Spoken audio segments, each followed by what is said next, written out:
signaler que depuis mon arrivée à Dakar, je ne cesse de marquer euh, mon passage et le passage de la Palestine au cœur de ces événements commémoratifs dédiés à une grande personnalité religieuse qui dépasse certes le cadre national et même continental.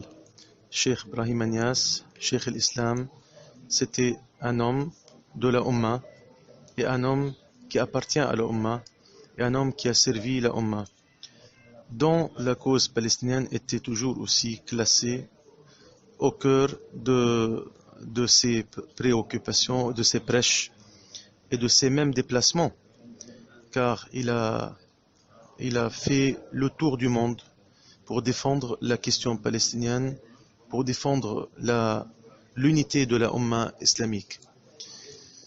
Donc,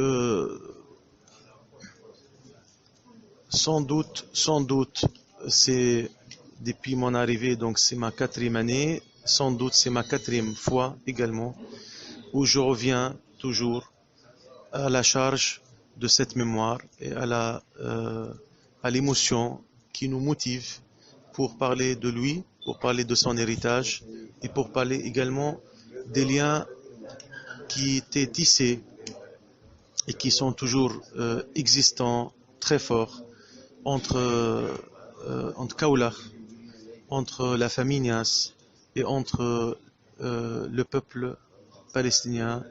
Et c'est depuis bien avant son décès en 1975, c'est-à-dire des longues années qui existent avant bien que la Palestine ouvre son premier bureau de travail ici à Dakar, le bureau diplomatique, et bien avant que ça soit reconnu en tant qu'ambassade et en tant qu'État. Vous voyez, ça c'est un exemple vivant d'une personnalité vivace qui porte un héritage qui est très ancré dans l'histoire des relations bilatérales entre la Palestine et le Sénégal. Ça c'est juste pour vous signaler que notre présence ici, ce n'est pas quelque chose d'étonnant. Hein, c'est quelque chose qui s'inscrit dans le devoir que nous avons préservé et que nous tenons à pratiquer spontanément, naturellement, euh, en signe de reconnaissance au bail Hajj Cheikh l'Islam Brahim Niasse, rahimahullah wa radiyallahu anhu ardah. Voilà donc entre parenthèses que je pouvais à chaque fois souligner pour l'importance qui existe et qui nous lie toujours entre également le travail que nous menons ici, ce que j'ai appelé la diplomatie religieuse, qui me laisse pas insensible à tout événement de cette importance et quand ça touche également à une grande confrérie religieuse de ce grand pays frère de Sénégal. Il ne faut pas oublier que Cheikh Brahim Niasse, radiallahu anhu, c'est une figure, un érudit et un savant islamique. Il a des adeptes un peu partout dans le monde. Donc il n'est pas limité à Kaulach, il n'est pas limité non plus au Sénégal. C'est une personnalité qui a laissé des traces, qui a laissé des manuscrits, qui a laissé des adeptes un peu partout dans le monde, non seulement en Afrique, mais même en Palestine. On connaît très bien le Hajj Brahim Niasse. On connaît plutôt le Hajj Brahim Niasse que d'autres érudits de l'Afrique, parce qu'il a eu cet avantage de porter le titre de Cheikh l'Islam, de porter le flambeau de la Ummah islamique dans tous ses voyages et dans tous ses déplacements.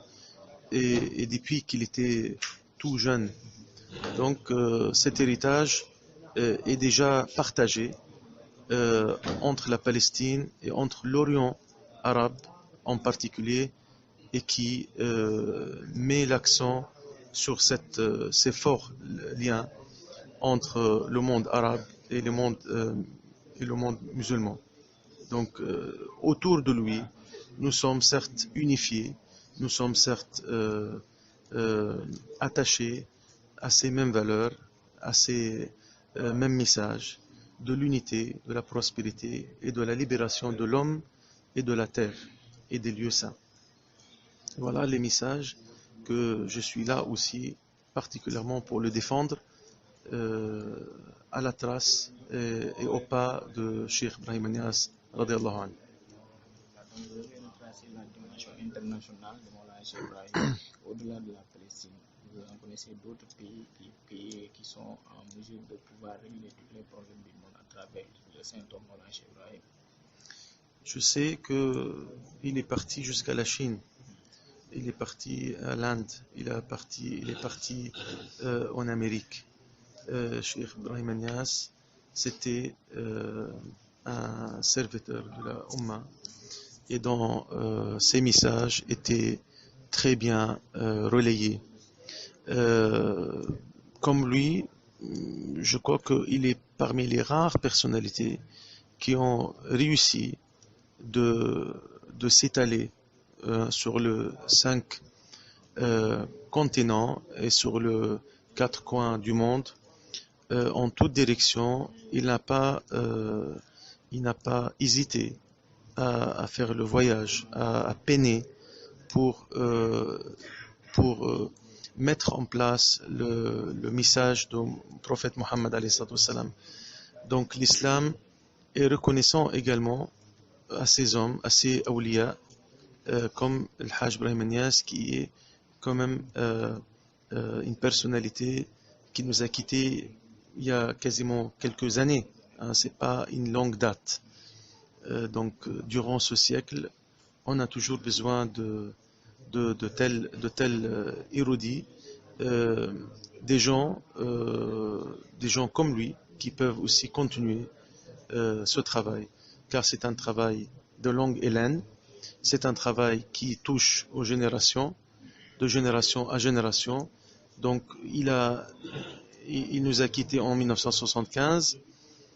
Depuis, il n'a pas été remplacé. Donc, on a besoin vraiment de motiver tout le monde pour qu'il puisse reprendre le même train que le Moulay Hajj Ibrahim Niass avait pris, le rail qu'il avait pavé pour que les autres viennent après lui et qui reprennent également le même travail, le même élan. Et j'espère que nous sommes ici tous, non seulement pour son mémoire, mais aussi pour éterniser son travail. Voilà.